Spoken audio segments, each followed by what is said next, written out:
Yeah, I want to start by saying thanks, Natalia, for making it possible on such short notice. And I'm very happy that you are all here also. Yeah, I have to do it in English because of the lack of my Spanish skills, so I hope everybody is okay with that. I brought a few publications. I think you said it. I'm also teaching in Linz at the Art University. I live in Vienna. I teach in Linz at the Art University. And I brought some publications, maybe also for the library or something, from books we published with student projects about Cora or the topic about borders. Yeah, and I'm here also because there is the UNAL is a partner university from Linz, so there is an exchange for students for a PhD, I guess. And if there's more questions, Karin is also here. You founded kind of this exchange program, and you are ready to answer every question. So they can come to you. That's great. Yeah.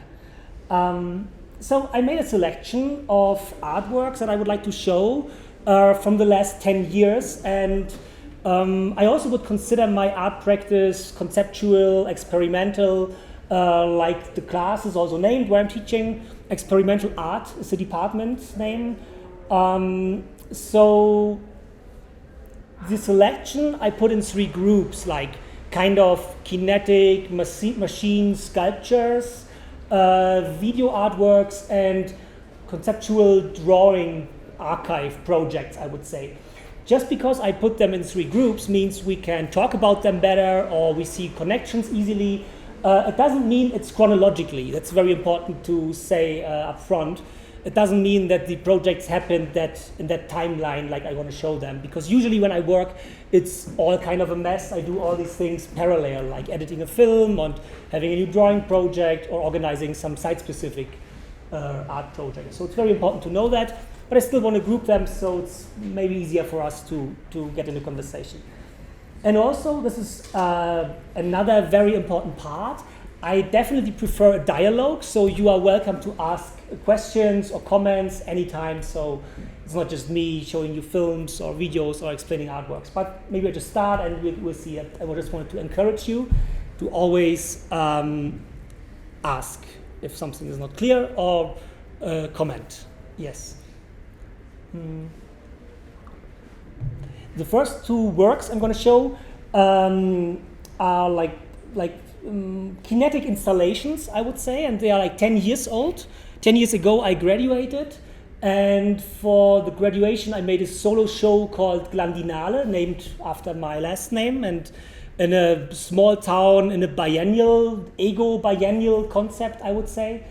And I made lots of installations there, kind of absurd stuff. I was very interested in the interconnections between analog and digital sphere, but also in just building weird prototypes that might do weird stuff. Something like this was what triggered me, and prototype was a very important word for me also, because I wanted the whole experience of these machines in the exhibitions always to have something like it can fail at any moment, or it's like with my amateur skills I started building machines, and one of these ones is this one, and this project is called Big Machines Give Birth to Small Machines.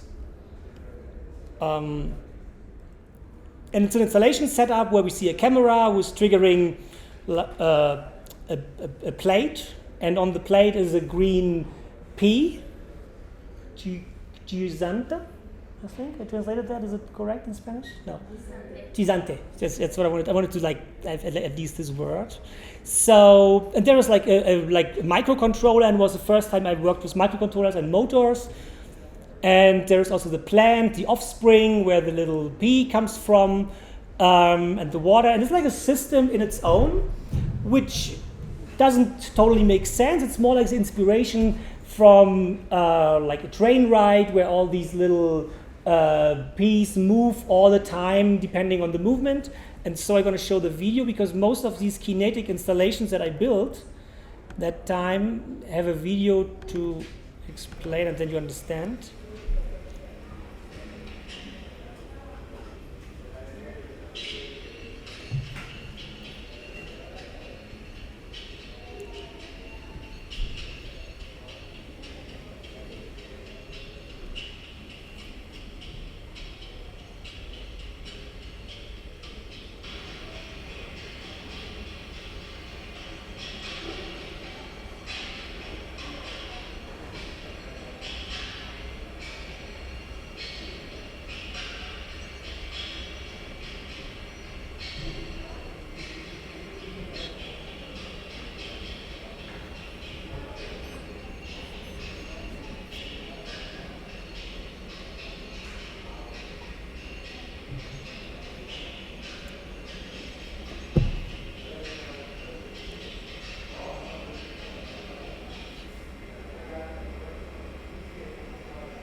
think I can stop this here.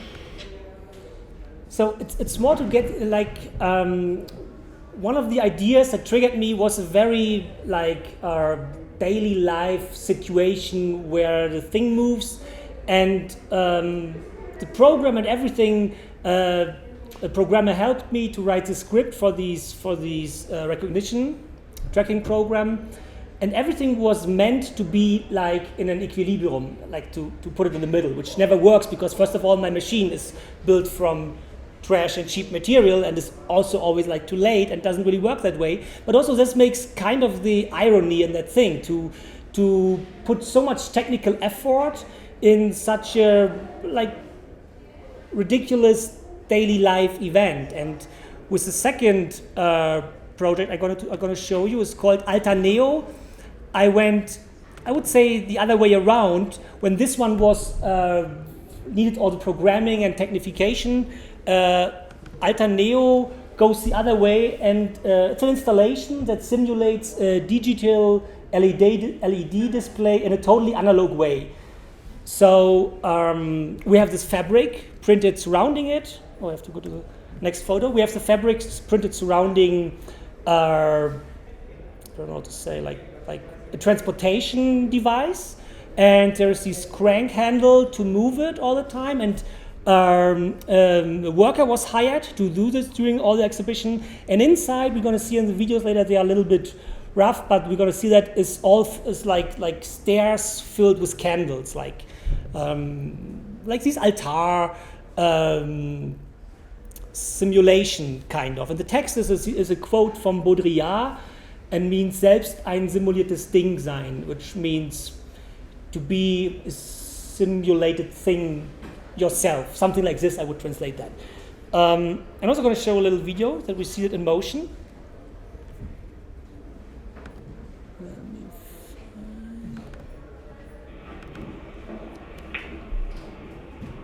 And it created kind of a meditating atmosphere also in the exhibition. And I had always the idea to reinvent technical inventions in an analog, very rough way.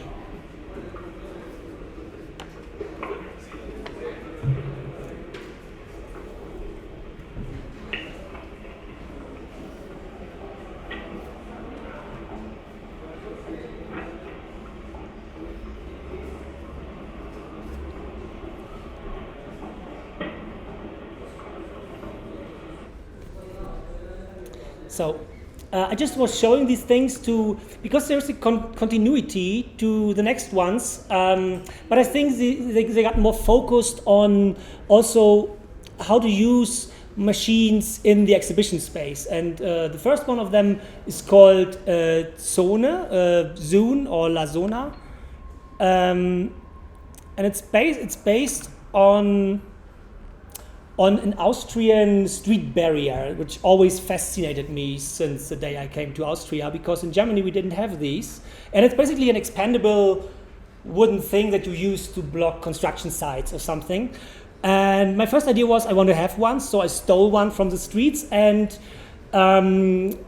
motorized it, like that it can move through the exhibition space and divide zones or barrier or work against the audience in a way. So I put like batteries and controllers and motors on that. But so I think here this machine building approach became more like conceptual. It does something to the exhibition space itself. It also has some kind of humor in it.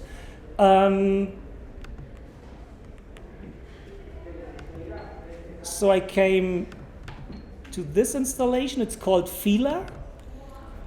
Which is basically a flag holder, a controller, and a motor.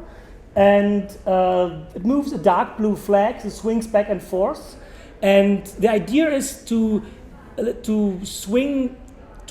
extend the swinging of the flag in that way that it destroys the space itself by the flag. So we have some photos here. And it usually has like a space on its own because it's very loud and it's a very kind of a rough piece. And I'm going to show it.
and it also does different patterns, like how excessive it gets, and in the end, but over an exhibition period of 4 weeks, it usually destroys the walls of the space and also the motors themselves. Of course, it's always what happens with these installations.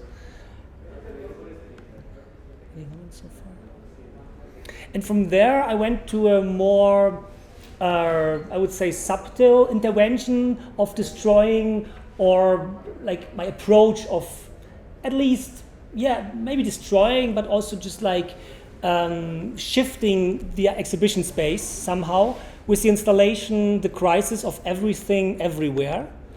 And it was a site-specific project I got invited to in Delft in the Netherlands. So everything, the whole city is full of canals and surrounding water. And my idea, and this was like, it's an art center, the Cadmium Art Center there. And I could stay 6 weeks, so I had a long time to develop something in the place itself, but they also gave me these, the space we see is also a multifunctional space. It means it's an exhibition space sometimes, but sometimes they also put events in it, something like a concert or like a reading for books and stuff like this.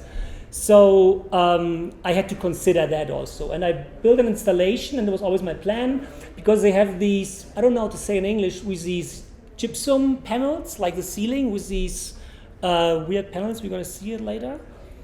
And I was hiding, just to explain the installation itself, a drip irrigation system that is like an irrigation system that can drip water very slowly, and you use it basically for, I don't know, for farming, I think, but they were selling it pretty cheap somewhere in a discounter in Austria, so I thought, oh, this could be a nice installation. So it's also a start for an artist sometimes just to check these hardware materials, and I realized you can really fine-tune that thing. And my idea was to implement an error in that whole space, like a leaking roof. So that was like the whole idea. So I had to take away the whole ceiling, and above that ceiling that we see, above the lamps and everywhere, was these plates you could take out and mount some stuff on it.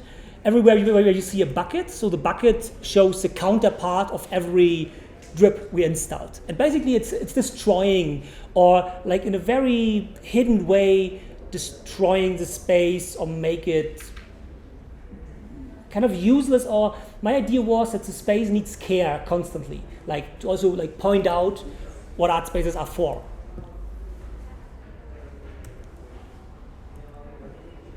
And the nice thing, and this is these, like, I had to fake these panels. One is the original, one is like a painting basically of these panels, and then I could put my drip irrigation system in there. And it was also constantly in progress, the whole situation. Like we had all the cables down there, and sometimes we left them and we changed the space. And the nice thing was that it kind of created a composition also, but it always drips in these buckets. I really like that.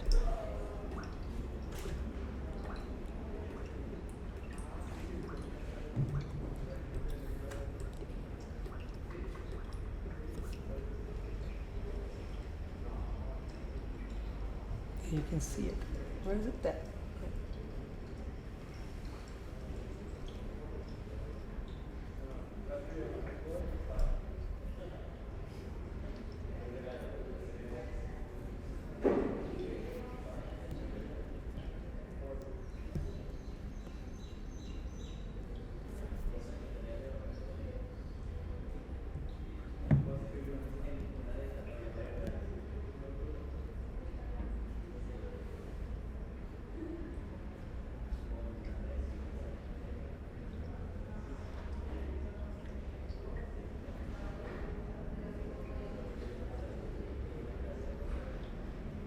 Every bucket also had a different time until it was filled with water, and it also needed like the attention of the staff on site to always empty them constantly. So it was always like checking and looking, and then it was wet all on the floor, and it was like. But I really liked these moments because it was a clear decision to leave it running all the time. So it was also in use when there were other events, and when we put them on chairs, the buckets, so they had to put the chairs surrounding them. It was not too much space taken away by the buckets, but it's also not that noisy, so it was like a nice implementation into daily life also.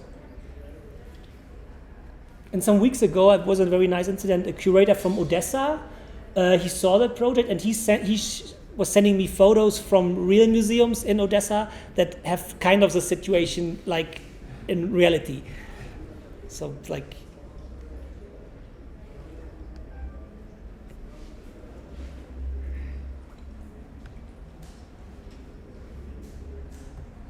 yeah.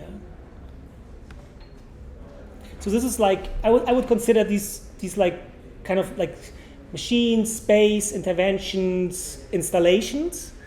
And the next project is basically my first smaller one, video project I started. It's called Untitled Relict.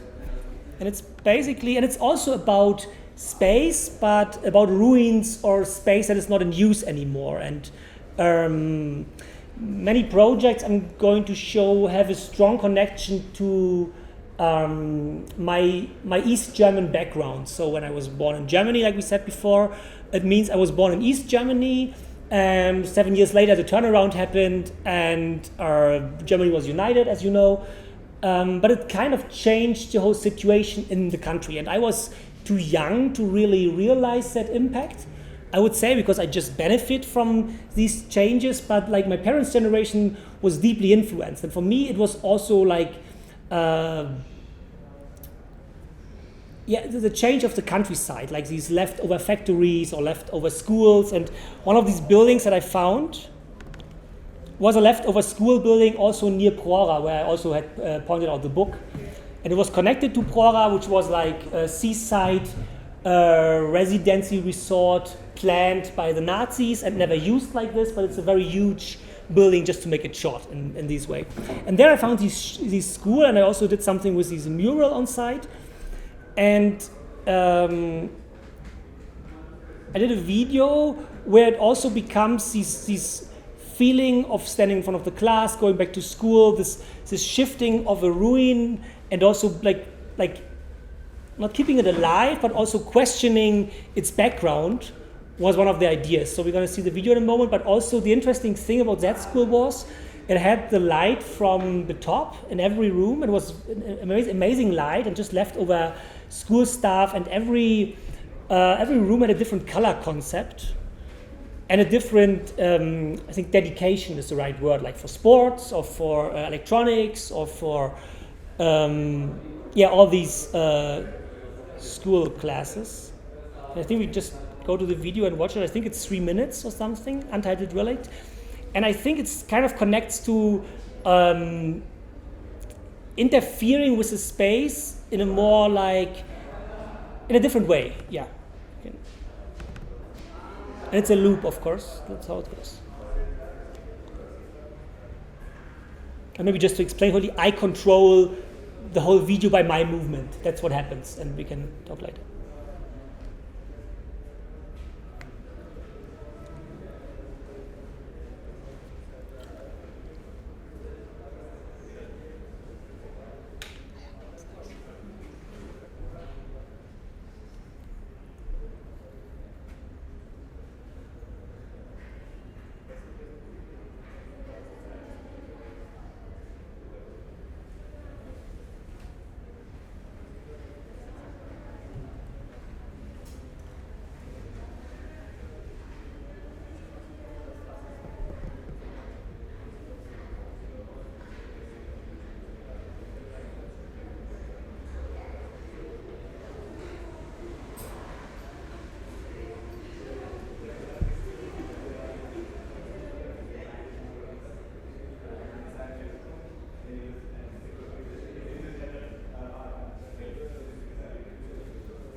So it is also like a whole documentation of the whole place. That's what I wanted to, like to have all these rooms documented and also like knitted or like sewed together into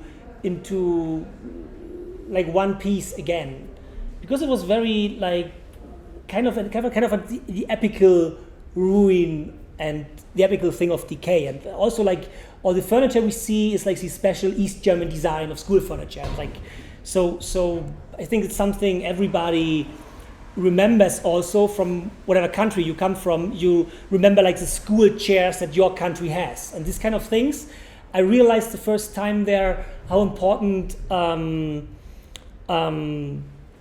these things also might be. Not important as like a sentimental approach, but more like it's influenced by the whole story of the building next to it, these Prora situation, this huge seaside resort building that is basically blocking the coast, but it's also a historical monument. And these questions you often have surrounding ruins. How much of that do we need to keep, preserve, or how much of that we can just take away because we have it somewhere else? Like, there's many discussions surrounding that. And I think it was my first step, and I was always like interested in working with this kind of historical material in a way. Are there any questions so far? Then I move on to forms of not belonging.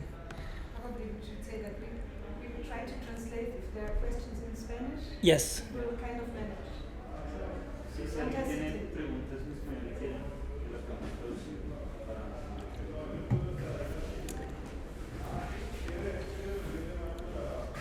Forms of not belonging is also one of these very simple video pieces I made. I think it was also online for the, this is sort of a photo shot from that.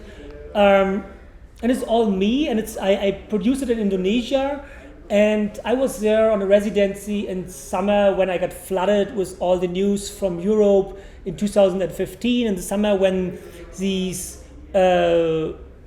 refugee crisis, I don't want to say, I don't find the right word in English, it's not escalated, but it kind of rise on a different level, maybe is boiled up, that might be correct. The refugee crisis in Europe, and also especially on the route from Hungary, Austria to Germany.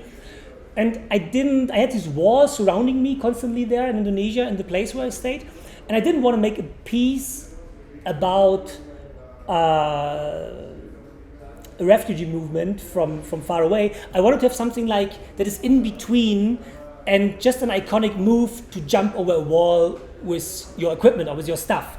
So we're going to watch that, but the idea is more something in between a new start, an iconic one move to a new step, or a robbery, or this in-between movement of just one performed act all the time.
and maybe I stop it here.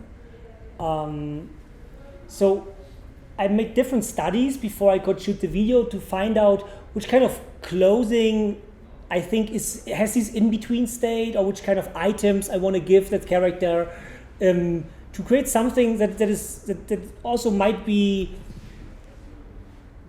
has an iconic idea of a wall, because it also reminds of like this jumping the wall and turn around and these kind of things, but also stays just on its own and doesn't use all the references in itself. I didn't want that.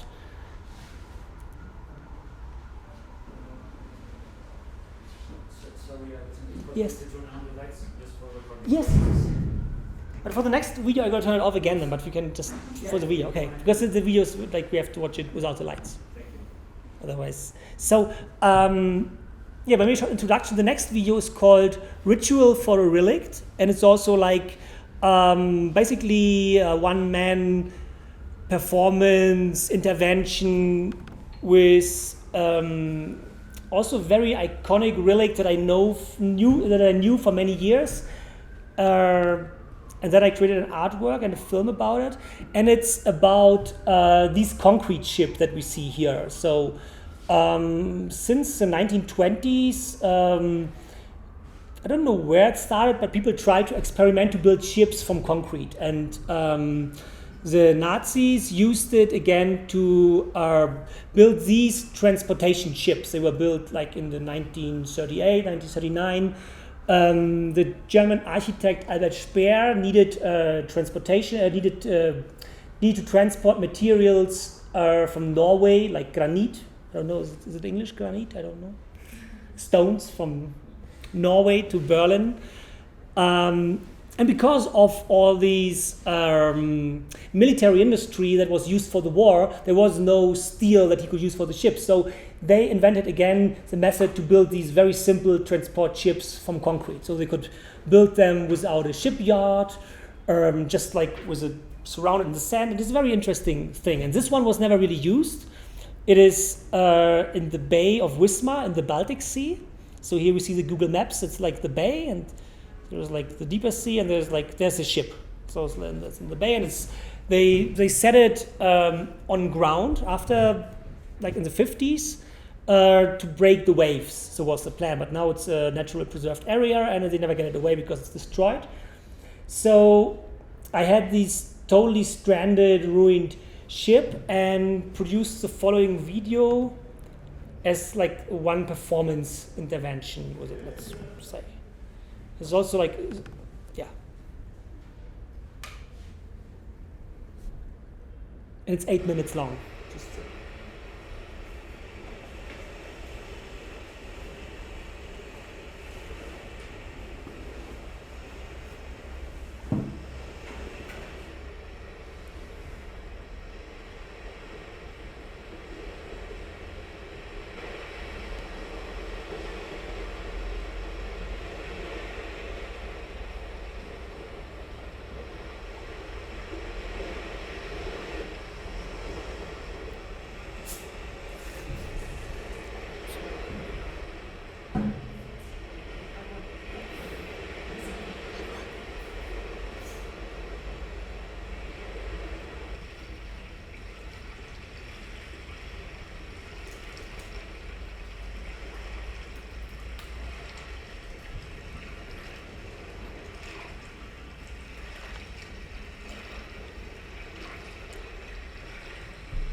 So the whole approach is a little bit like Sisyphus, and I think this is dealing with history or with the leftovers from history. This is sometimes what it's like to keep them, to remind ourselves and how to deal with that. I really liked the Sisyphus movement. I have another project also, like with the P that was showing in the beginning. I think also has something like these. This never going to happen efforts.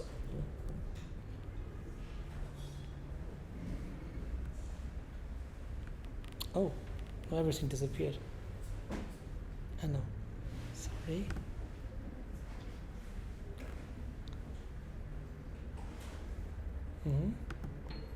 So I'm going to move on to another project. This is divided into two films, and one was the performance, and I just show the photos from the performance, and later I'm going to show the film. I hope it works.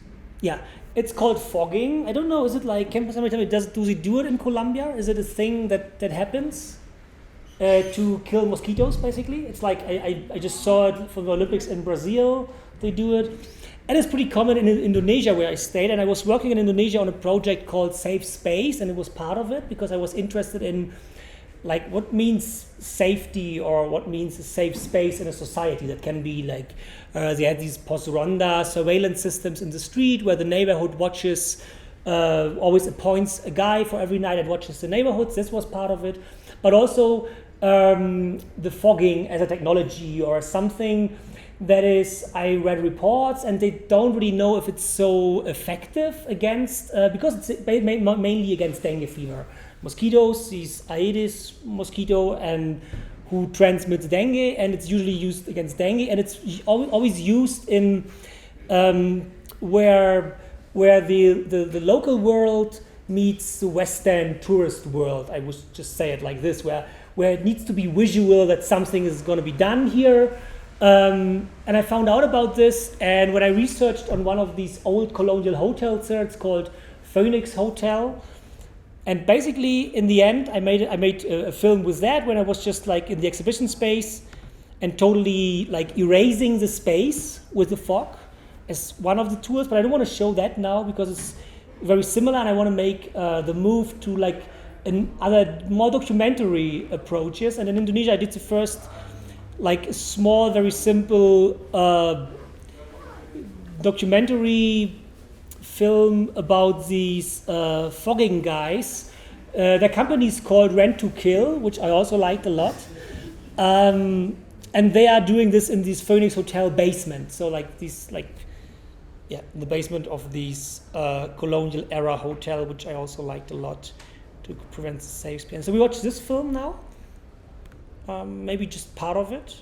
Because it's like, what interested me was the sculptural element of the fog itself. And I think that's part of the tactic. It's not really like, they know it's not that efficient to put these, basically it's fine, it's like diesel in English. Can somebody help me, you know?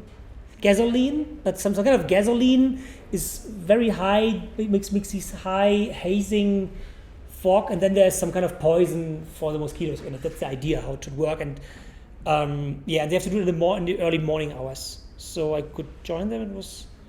We did this video.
Yeah, I think I never saw anything so cineastic in fighting a disease. Also, also this whole gesture of coming with these tools to really fight mosquitoes. This is really I really like this approach of like this appearance and what they are actually fighting there. This is was very interesting to me, but it also opened my eyes for I would say more like a documentary approach or the documentary way of working, to say so. And I got invited from the State Gallery in Linz to take part in an exhibition with the topic work. So basically it was artists looking into work topics, and I was very much interested in I was very much interested in the museum as a workplace itself. So I created a film, and this is my first long film I created.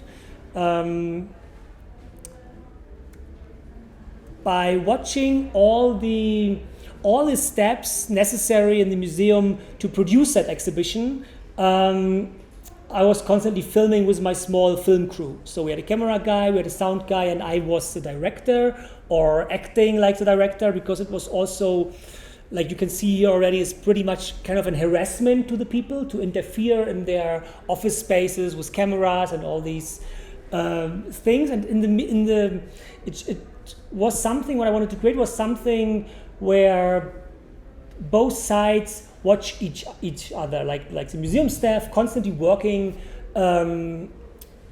They're producing these shows.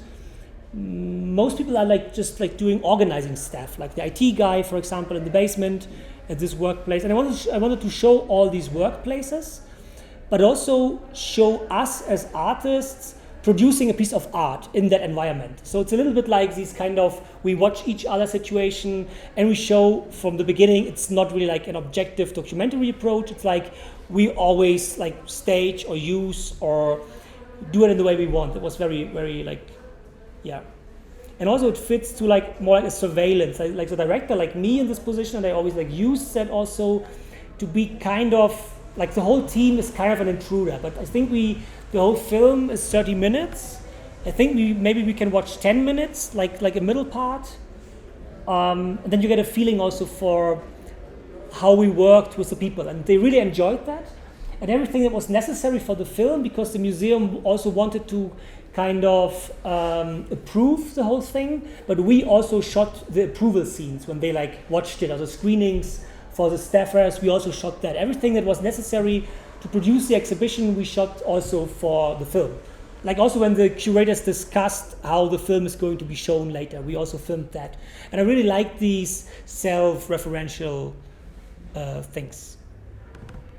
So of course we had the second camera was watching us. I go this is a question.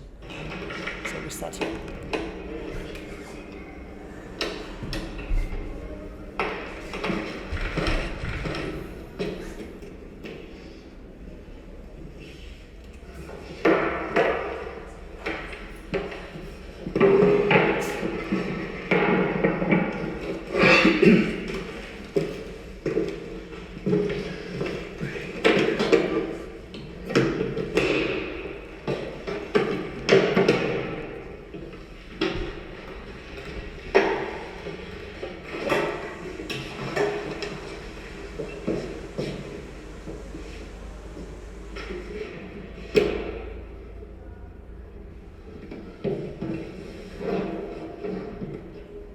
Eins, zwei. 1, 2. Das ist zu leise.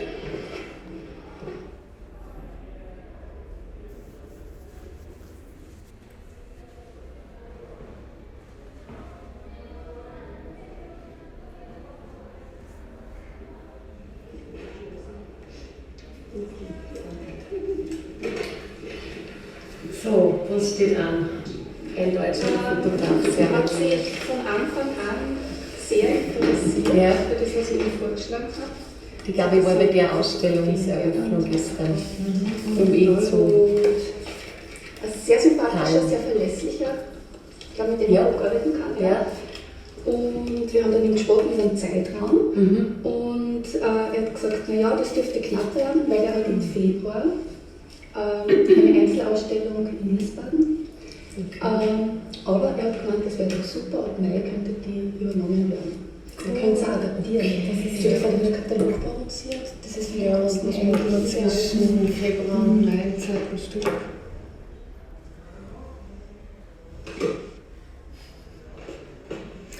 Also er hat jedenfalls angebissen. Auf jeden Fall. Also das ist auf jeden Fall positiv. Ja, aber er möchte sich auch. Aber super, oder? Er ist ein Deutscher, er ist in Stuttgart geboren, ist einer der späten Schüler von Bernd und Hiller Becher. Er ist 67 geboren. Okay. Und fast romantisch anmutende Landschaftsaufnahmen und ist wirklich so einer von diesen Stars eigentlich in der Szene. Absolut. Gut im Geschäft. Und wird eben von der Galerie Estatal vertreten. Okay.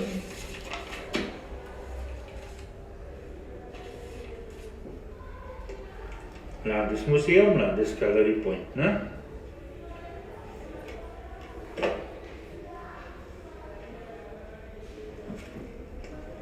Landesmuseum, Landesgalerie Point, ne?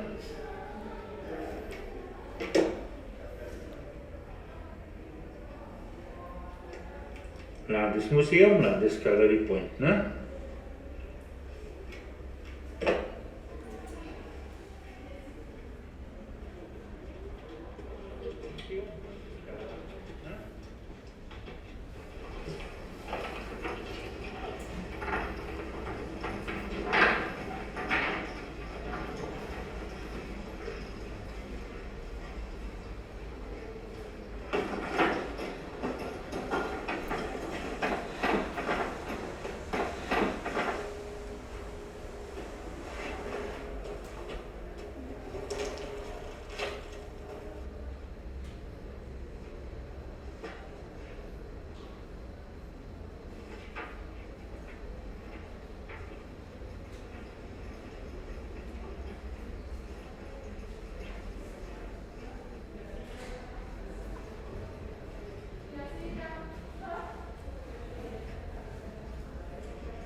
Elfe. Elfe.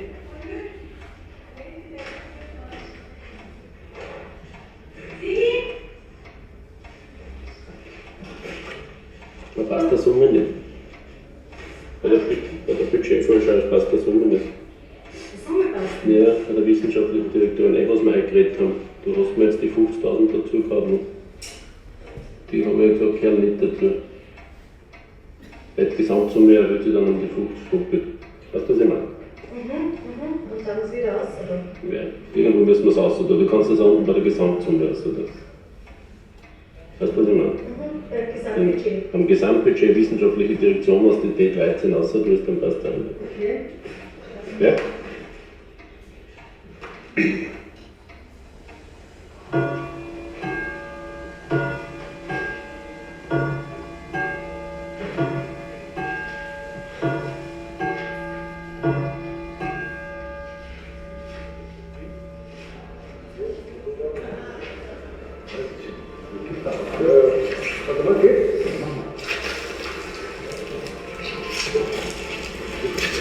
Noch hinten was besser lenken, oder?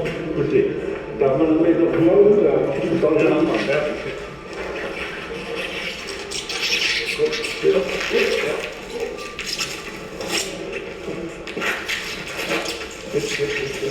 Wie schaut das noch? Geht schon nicht wieder hoch. Gut schon, dann steht das jetzt. Nun heben wir jetzt den hoch. Aber hey, wir haben ja noch hinten. Ich schiebe das Wagen gleich rein, oder? Nein, ich gehe dann runterlegen, ich gehe dann einmal da auflegen. Auf die Schultern. Aber dann ist das schon mal. Achso, da auftragen ist noch. Dann musst du genau da runterlegen. Das war nicht machen, warum haben wir nicht so? Marco! No, jetzt lassen wir mal in die Tür. Kann man erst schon dünner Ding. Ja, das sage ich nicht drauf. Ich denke, das noch ein bisschen, oder? Ah, das ist ruhig, dann schaut ihr das. Ja, das muss sein. Ich sag 100. 100 hat die Tür. Ja, 100.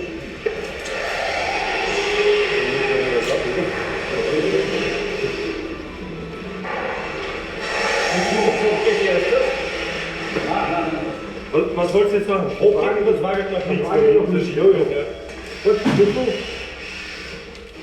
Ja, das sieht gut aus. Jetzt. Wann ist das so her? Oh, wunderschön, wunderschön. Weiter. Wunderbar, also noch rein. Liegt der da jetzt so gut? Ja, doch, gut. Warte. Wenn man so hoch geht.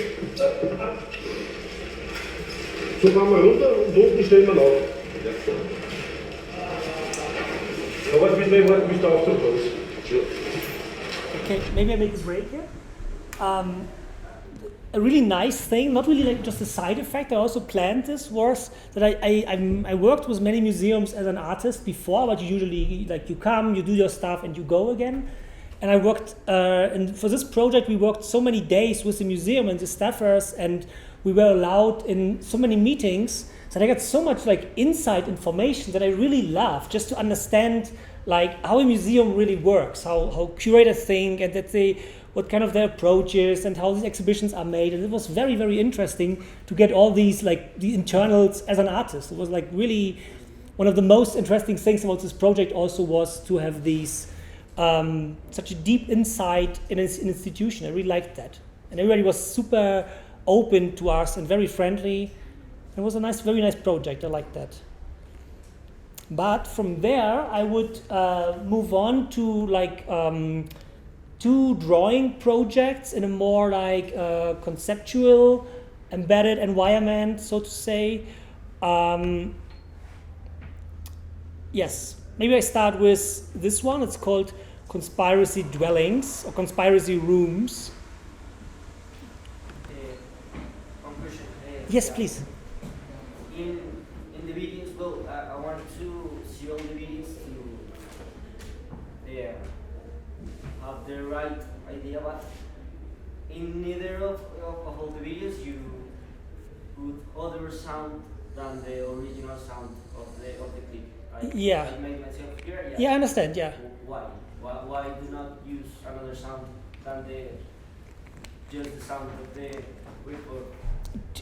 First of all, to me, it doesn't seem necessary because, like, the videos usually are, I would say, from the editing quite slow, and they take time and their atmosphere. And I think so. I usually just work with the atmosphere. I mean, I record the sound, of course, and all of that is very. I think for the making of, the film is called Making Of. The film is a museum.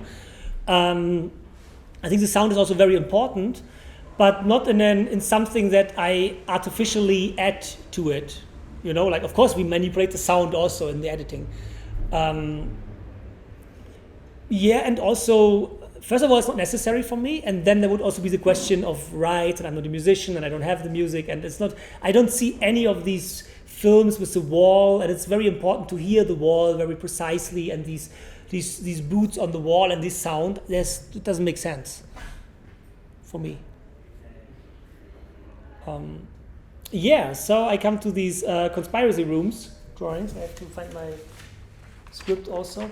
This is the project, the first project where I started to work with archives in a very focused way, and it was by an accident, so to say. Before story. So this project is mainly focusing its attention on the East German, also East Germany before the state security institution. It's called Stasi. And they had many secret apartments and rooms all over the country where the official workers for the Secret Service and the unofficial ones could meet to exchange information. That was the whole idea of these conspiracy rooms. So I researched a lot about these rooms themselves. It were not really apartments, it was usually like party members who rented out a space every Friday for these meetings. So the house owner left, and then the meeting could take place. And it's kind of usually goes along with a betrayal on friends and family, and destroying careers.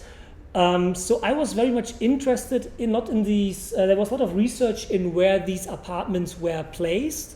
I was very much interested in these psychology of these places. So I applied at an institution who has all the archives documented right now from East Germany, and they searched for photographs of these conspiracy rooms interiors. And I started a drawing series based on these photos. And the drawings are very hard to reproduce. So here we see like framed, like 70 to 70 centimeters, these frames. But they're like, usually they are like black on black paper. So I use pencil or charcoal to kind of create this space. So usually in the exhibition, it's very hard. You move in front of these images, of these drawings, to kind of guess the space. I got these photos, but I didn't really want to like show these interiors. It was more like a psychological room that I wanted to open. That is also more general. It's like this story and these rooms are based on the East German history. But for me, like conspiracy rooms or conspiracy apartments have a long history everywhere. And this kind of what that means that something is, let's say, abnormal in that place, that is not like a living room, that is not like an apartment or something. This was kind of like my research by drawing it.